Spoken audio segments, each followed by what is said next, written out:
आता एक मोठी बातमी, लोकल ट्रेन उशिरा येत असल्याने प्रवासी संतप्त झालेले आहेत। लोकल ट्रेन अर्धा तास उशिराने धावते आणि त्यामुळे बदलापूर स्थानकात प्रवाशांची मोठी गर्दी झाली आहे। दररोज लोकल ट्रेन उशिरा धावत असल्याने चाकरमान्यांना कामाला जाण्यासाठी रोज उशीर होतो आणि आज देखील 7:14 ची लोकल ही जवळजवळ अर्धा तास झाला तरी स्थानकावर आली नव्हती आणि त्यामुळे प्रवाशांची मोठी गर्दी तिथे झाली। दरम्यान मेल एक्सप्रेसला बदलापूर स्थानकात थांबा देऊन त्यातून प्रवाशांना प्रवास करण्याची मुभा द्यावी, शिवाय लोकल ट्रेनच्या फेऱ्या वाढवाव्यात अशी मागणी प्रवाशांनी केली आहे आणि त्यामुळे प्रवाशांनी आज स्टेशन मास्टरच्या केबिन बाहेर गर्दी करत लोकल ट्रेन उशिराने धावत असल्यासंदर्भात जाब विचारलाय।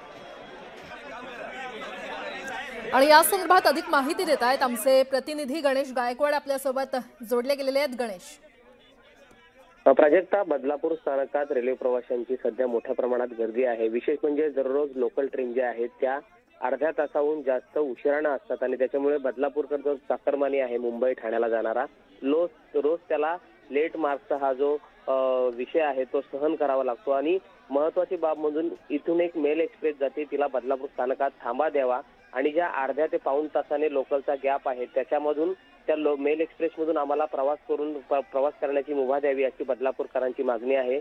मात्र कर्जतवरून येणारी जी लोकल आहे बदलापूर स्थानकात जेव्हा थांबते त्यावेळेस पूर्ण खचाखच ती गर्दीनं भरलेली असते आणि त्याच्यामुळे बदलापूरकर रेल्वे प्रवाशांना त्या लोकलमध्ये चढायला मिळत नाही। त्याच्यामुळे बदलापूर स्थानकातून सीएसएमटी कडे जाणाऱ्या लोकल फेऱ्या वाढवाव्यात अशी मागणी रेल्वे प्रवाशांची आहे आणि विशेष म्हणजे लोकप्रतिनिधीवरच त्यांचा रोष आहे, कारण लोकप्रतिनिधी मतं मागायला येतात मात्र रेल्वे समस्येकडे त्यांचं लक्ष नसतं असं प्रवाशांचं म्हणणं आहे। त्याच्यामुळे प्रवासी संतप्त झालेले पाहायला मिळत आहेत। स्टेशन मास्टरकडे जाऊन त्यांनी या संदर्भात आपला संताप व्यक्त केला। प्राजक्ता, बरं गणेश, धन्यवाद या संपूर्ण माहितीसाठी।